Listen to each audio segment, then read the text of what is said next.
दोस्तों आज के इस वीडियो में हम बात करने वाले हैं कि जब एक बादशाह ने खाना काबा को तोड़ने का हुक्म अपनी फौज को दे दिया और जब उसकी फौज ने काबा शरीफ पर हमला कर दिया तो उसके बाद में उस फौज के साथ में क्या हुआ, इसके बारे में जानकर आप हैरान और परेशान हो जाओगी और आप लोगों की रूह कांप जाएगी।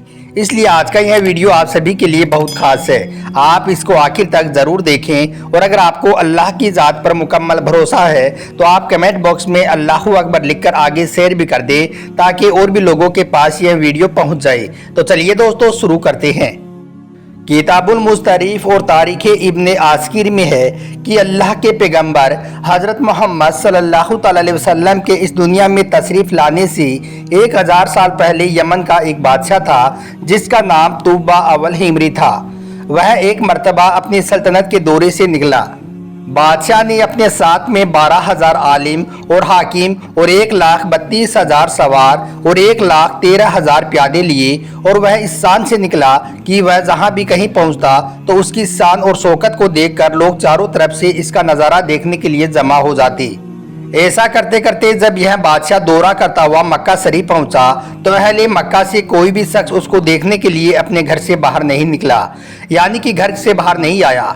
यह देखकर यमन का बादशाह बहुत हैरान हुआ और उसने अपने वजीर आजम से इसकी वजह पूछी तो वजीर ने उसको बताया कि इस शहर में एक घर है जिसको बैतुल्लाह कहते हैं, जिससे लोग बहुत मोहब्बत करते हैं और उसकी ताजीम करते हैं, और जितना आपका लश्कर है इससे कहीं ज़्यादा लोग दूर दराज से इस घर की जियारत करने को आते हैं और यहाँ के लोगों की खिदमत करके वापस चले जाते हैं। फिर आप इनके ख्याल में क्यों आओगी? तो यह सुनकर यमन के बादशाह को बहुत गुस्सा आया और वो कसम खाकर कहने लगा कि मैं इस घर को तोड़वा दूंगा, मैं इस घर को खुदवा दूंगा और यहाँ के लोगों का कत्ल करा दूंगा। दोस्तों उसके बाद उस बादशाह ने अपनी फौज को हुक्म दिया कि वो जाकर खाना काबा पर हमला कर दे और खाना काबा को तोड़ दे। उसका ऐसा कहना था कि अल्लाह की कुदरत से उसके नाक और मुंह है और उसकी आंख से खून बहना शुरू हो गया और ऐसा बदबूदार मवाद बहने लगा कि उसके पास बैठने की भी किसी की ताकत ना रही। इस मर्ज का काफ़ी इलाज किया गया मगर वह बादशाह ठीक नहीं हुआ। एक रोज शाम के वक्त बादशाह के साथी आलिमों में से एक आलिम रब्बानी तशरीफ लाई और उसकी नब्ज को देखकर फरमाया कि मर्ज आसमानी है और इलाज इस ज़मीन का हो रहा है।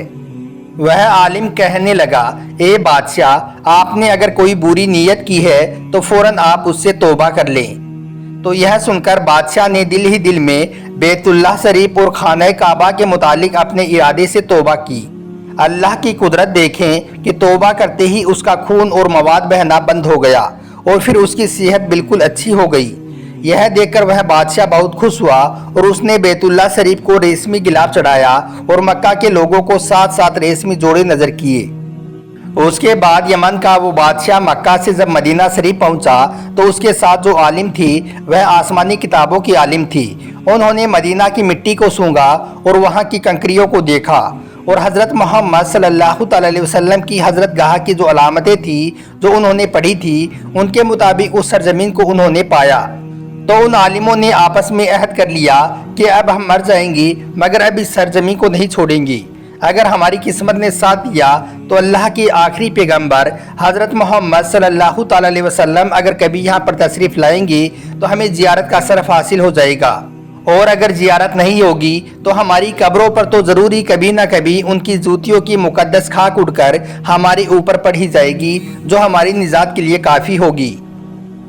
दोस्तों यमन के बादशाह ने जब अपने आलिमों के मुंह से ऐसा सुना तो उन्होंने उन आलिमों के वास्ते 400 नए मकान बनवा दिए और उस बड़े आलिम रब्बानी के मकान के पास में अल्लाह के पैगंबर हज़रत मोहम्मद सल्लल्लाहु अलैहि वसल्लम के खातिर एक 2 मंजिला खूबसूरत मकान तैयार करवा दिया और यह वसीयत कर दी कि जब आप यहाँ पर तशरीफ़ लाएं तो यह मकान आपकी आरामगाह होगा, और उन 400 आलिमों की काफ़ी इमदाद भी की और उन आलिमों से कहा कि तुम हमेशा यहीं पर रहना।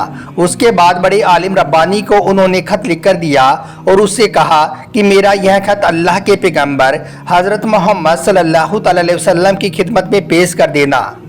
अगर तुम्हें ज़िंदगी भर आप सल्लल्लाहु अलैहि वसल्लम की जियारत का मौका ना मिले तो तुम अपनी औलाद को यह वसीयत कर देना कि वह इस खत को उस वक्त तक महफूज रखे जब तक अल्लाह के आखिरी पैगंबर हज़रत मोहम्मद सल्लल्लाहु अलैहि वसल्लम यहाँ पर तशरीफ़ नहीं फरमा लेती। जब आप सल्लल्लाहु अलैहि वसल्लम यहाँ पर तशरीफ़ ले आए तो मेरा यह खत उनकी खिदमत में पेश कर देना। इतना कहने के बाद में यमन का वो बादशाह उनको वह खत देकर वहाँ से चला गया। अब आपको बताते हैं कि यमन के उस बादशाह का वो खत 1000 साल के बाद में अल्लाह के आखिरी पैगंबर हज़रत मोहम्मद सल्लल्लाहु अलैहि वसल्लम की खिदमत में किस तरह से पेश हुआ और उस खत में क्या क्या लिखा हुआ था। दोस्तों, उस खत में यह लिखा हुआ था, यानी कि उस खत का मजमून यह था कि कम तरीन मखलूक तुब्बा अव्वल हिमरी की तरफ से अल्लाह के आखिरी पैगंबर हज़रत मोहम्मद सल्लल्लाहु अलैहि वसल्लम को अम्माबाद, ए अल्लाह के हबीब, मैं आप पर ईमान लाता हूँ और जो किताब आप पर नाजिल होगी मैं उस पर भी ईमान लाता हूँ और मैं आपके दीन पर हूँ। अगर मुझे आपकी ज़ियारत का मौका मिल गया तो ये बहुत अच्छा और गनीमत होगी, और अगर मुझे आपकी ज़ियारत नसीब ना हो सकी तो आप मेरी शफाअत फरमाना और क़यामत के रोज़ आप मुझे फरामोश ना करना। ए अल्लाह के हबीब, मैं आपकी पहली उम्मत में से हूँ और मैं आपके साथ आपकी आमद से पहले बेयत करता हूँ। मैं गवाही देता हूँ कि अल्लाह एक है और आप उसके सच्चे रसूल हैं। दोस्तों, यमन के बादशाह के उस खत की 400 आलिमों की नस्ल दर नस्ल के द्वारा जान की तरह हिफाजत की जाती रही।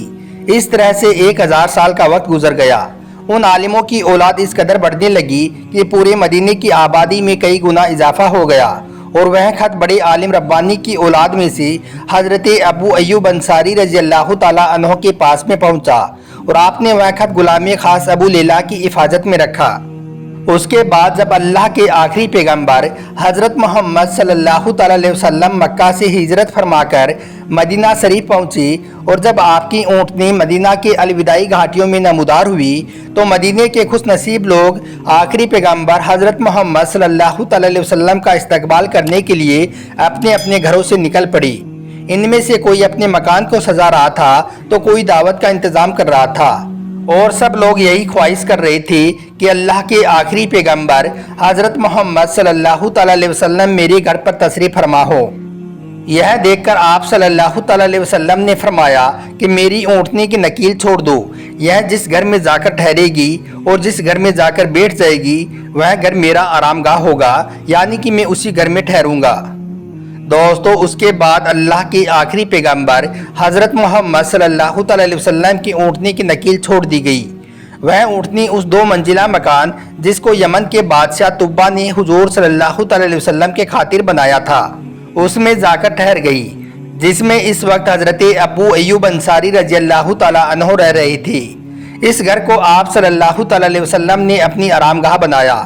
उसके बाद लोगों ने अबू लैला को आपके पास भेजा और कहा कि हुजूर सल्लल्लाहु अलैहि वसल्लम को शाही यमन के बादशाह तुब्बा का वो खत दे आओ। उसके बाद अबू लैला आपकी खिदमत में हाजिर हुआ और अल्लाह के आखिरी पैगंबर हज़रत मोहम्मद सल्लल्लाहु अलैहि वसल्लम ने अबू लैला को देखते ही फरमाया कि तू अबू लैला है। तो यह सुनकर अबू लैला बहुत हैरान हुआ, और उसके बाद आप सल्लल्लाहु अलैहि वसल्लम ने फरमाया, ए अबू लैला, मैं अल्लाह का पैगंबर हज़रत मोहम्मद हूँ, शाही अमन का वो जो खत तुम्हारे पास में है वो लाओ, मुझे दे दो। उसके बाद अबू लैला ने वह खत आपको दे दिया। उस खत को पढ़कर आप सल्लल्लाहु अलैहि वसल्लम ने फरमाया, ए तुब्बा, तुम्हारी बख्शिश हो गई। इसका हवाला है मीज़ानुल अयान, सफ़ा नंबर 177। तो दोस्तों, इस वाक़ये से हमें यह पता चलता है कि हमारे प्यारे नबी हज़रत मोहम्मद सल्लल्लाहु अलैहि वसल्लम का हर ज़माने में चर्चा रही है। खुश नसीब लोगों ने हर दौर में आप सल्लल्लाहु अलैहि वसल्लम से फैज़ पाया है। हमारे प्यारे नबी हज़रत मोहम्मद सल्लल्लाहु अलैहि वसल्लम अगली और पिछली तमाम बातें जानते थे, और यह भी मालूम हुआ कि आप सल्लल्लाहु अलैहि वसल्लम की आमद की खुशी में मकान और बाज़ारों को सजाना और सजावट करना सहाबाए किराम रज़ियल्लाहु ताला अन्हो की सुन्नत भी है।